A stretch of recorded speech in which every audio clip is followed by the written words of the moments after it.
Hi everyone, hope you're doing well. I am soon going to town, so hence the slightly dressier vibe here. Just wanted to, before I go to town, have a bit of time now because I finished, other things I had to do. Just wanted to share with you some observations. It probably will be a brief kind of video, but on how best to mistype people. Really, it's as simple as that. I think what not to do if you want to type someone correctly. Well, what not to do, I think, is a lot of the time comes down to this: don't over analyze information. It might be difficult if I'm talking to a sensing type to say, trust your intuition and don't spend ages trying to, take apart every little bit of insight that comes from this intuition. But when you think about it in broader terms, in philosophical terms, or even in language that just exists way beyond the Jungian terminology, intuition actually doesn't mean intuition in the Jungian sense. Intuition is much more akin to perception.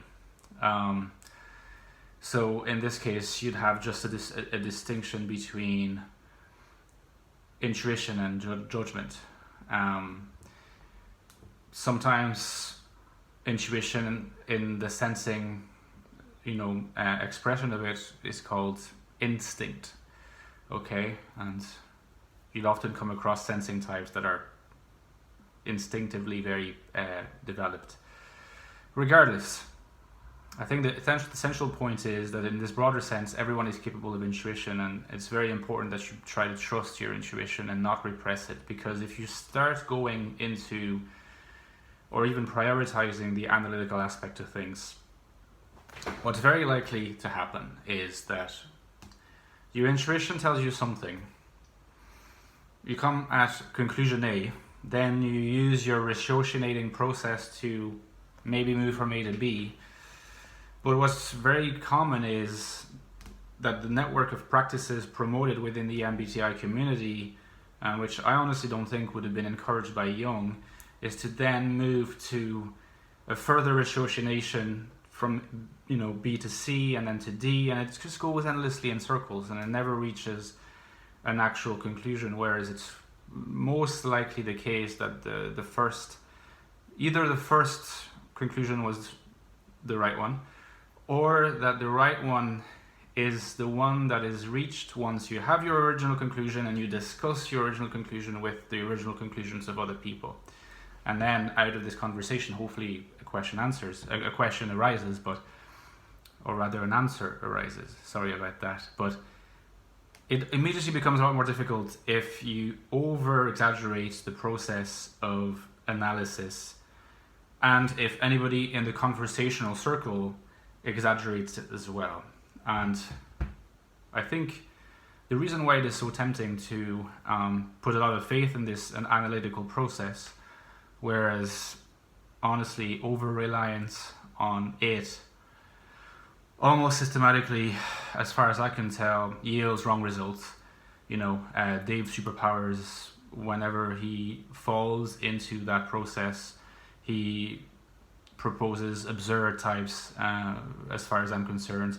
CF Joseph as well, perhaps even more so. It's always better when the intuition side of things or instinct side of things is activated. Now, this is the danger of overly complicated models, if you think about it, because there's always the idea that when you have a model that's more complicated than the model that Jung provided, which is a very simple model, that it will be better. More complicated, either more statistically complicated, more categorically complicated, more mathematically complicated, tends to be processed by people as better in the sense of yielding more reliable outcomes. Well, this is completely false.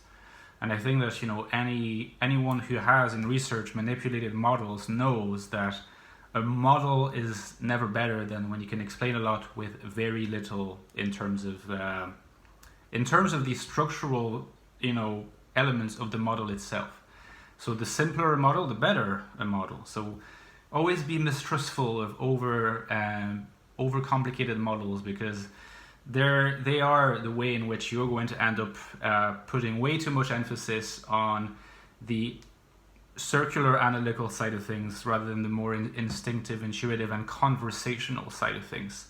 Okay, intuitive, instinctive, conversational, way better way of coming to the right conclusion about a person's type than overemphasis on the analytical process. So whenever someone comes up with a model, just really look at whether it's simple, whether it makes intuitive sense, not whether it appeals to you because of how smart it seems or how complex it seems, because there's no correlation whatsoever between how smart it seems and how complex it seems and whether it will actually yield good results. The most useless models that have ever been conceived in mathematics, in meteorology, in epidemiology are usually models that were way too complex and way off the mark. So keep this in mind. And I think there's a further point that could be made in this regard is always look at, with great suspicion, at typings that are based on analysis of the so-called shadow functions. I've tried to make this point many times throughout my short YouTube career, but it's something that I'm sure some people take on board, but I see the influence of this tempting yet wrong over-analytical approach all the time on the website Personality Database, on YouTube comments, in YouTube videos. The shadow functions, right, are, for the greatest majority of the time, unconscious functions. This is Jung who says it. So, and I think it makes a lot of sense. It doesn't mean that in specific instances, just like INTJs were telling me in the case of TI, in specific instances, of course they can muster it and settle a particular situation. But the greatest majority of the time, the manifestation of it will be unconscious. And it doesn't make sense to, first of all, to imagine that the unconscious manifestation of functions can be organized hierarchically, simply because it's unconscious how you're supposed to measure it.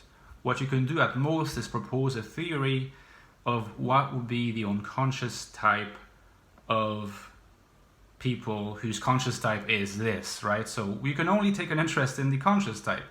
There's no point in looking at the unconscious side of things, unless you're interested in pure theoretical speculation, and that's great, that's fine, I love doing that myself. But do not confuse pure theoretical speculation that is very unlikely to be aligned with the truth.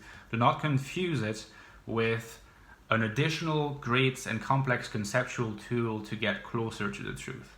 So as much as possible, I'm serious with you guys. A lot of people a lot of the time tell me that my typing abilities are developed. I hope they are. I can tell you I never rely on this nonsense.